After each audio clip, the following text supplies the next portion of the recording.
সময় বদলেছে, সময়ের সাথে বদলে গেছে নির্বাচনের প্রচার প্রচারণার ধরন।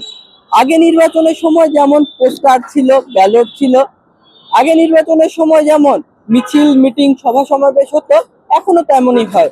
তবে নতুন করে যুক্ত হয়েছে ফেসবুক, ইউটিউব, টিকটক, ইনস্টাগ্রামের মতো জনপ্রিয় আর প্রভাবশালী সামাজিক যোগাযোগ মাধ্যম। এগুলোতে যেমন নির্বাচনের প্রচার প্রচারণা চালানো যায়, ঠিক তেমনই প্রতিদ্বন্দ্বী প্রার্থীর বিরুদ্ধে প্রোপাগান্ডা আর অসত্য অপপ্রচারও চলে সমান তালে। নির্বাচনের প্রচারণায় যুক্ত হয়েছে থিম সং। ভোট আসলেই প্রতিটি রাজনৈতিক দল ও প্রার্থীরা নিজেদের থিম সং লঞ্চ করে থাকেন, তৈরি করে থাকেন নানান রকমের মিউজিক ভিডিও। এছাড়াও ধর্মীয় বিশ্বাসকে কাজে লাগিয়ে ভোটার টানার চেষ্টা তো প্রার্থীরা করেনি। নতুন করে মাথায় পট্টি বাঁধা, টুপি পরা, ধর্মীয় উপাসনালয়ে হাজিরা দেওয়া কিংবা তসবি জপা, এগুলো তো নির্বাচনের প্রচার প্রচারণার সঙ্গে নতুন করে সংযুক্ত হয়েছেই। তো আগে নির্বাচনের প্রচার প্রচারণার সঙ্গে নতুন নির্বাচনের প্রচার প্রচারণায় যে বিষয়গুলো সংযুক্ত হয়েছে, সেগুলোকে ভোটাররা ঠিক কিভাবে দেখছেন জানার চেষ্টা করব ভোটারদের থেকে।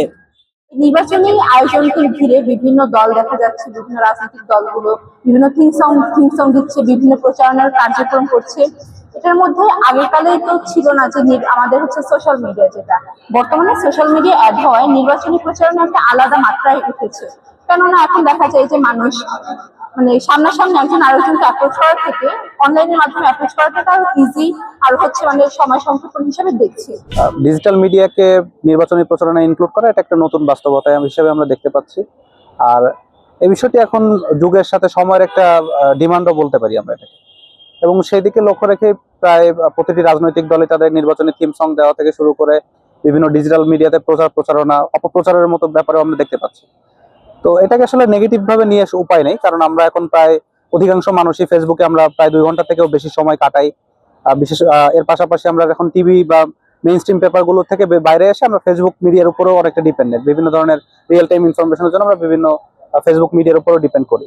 তবে সেক্ষেত্রে আমাদের সব থেকে বেশি লক্ষ্য যে বিষয়টা নিয়ে রাখা উচিত সেটা হচ্ছে মিসইনফরমেশন এবং ডিসইনফরমেশন ক্যাম্পেইন।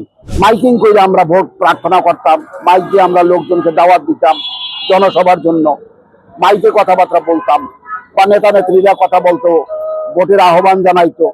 আর এখন হয়েছে আপনার তথ্য প্রযুক্তির যুগ, তো এখন মাইকিংও চলতেছে, আপনার ইউটিউবে আপনার ভোট প্রার্থনা করা হচ্ছে, সত্য মিথ্যার একটা বানাডলি যাচ্ছে। যারা আমরা মুসল্লিরা আমরা নামাজ পড়বো, তো সেইখানে গিয়া আপনার ভোটের জন্য কথাবার্তা বলা বা নিজেদের গুণ কীর্তন করা এটা ঠিক না।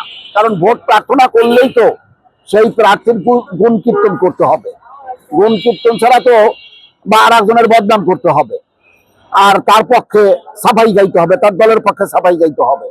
নতুন নতুন মাধ্যম অ্যাড হইতেছে, যেমন সামাজিক যোগাযোগ মাধ্যম বিশেষ করে। এইখানে হচ্ছে ভালো দিক আছে, যেমন নতুন জেনারেশনের পালস যদি বুঝতে হয় তাহলে অবশ্যই নতুন জেনারেশন কিভাবে চাইতেছে, তাদেরকে প্রচারণাটা কিভাবে তারা অ্যাকসেপ্ট করবে ওটাকে হচ্ছে করতে হবে। যেমন বর্তমান ক্যান্ডিডেটরা ফেসবুকে এটা খুব করতেছে, বিভিন্ন গান করতেছে, স্লোগান, নতুন নতুন স্লোগান করতেছে। তো এটা আসলে খারাপ না, এটা ভালো।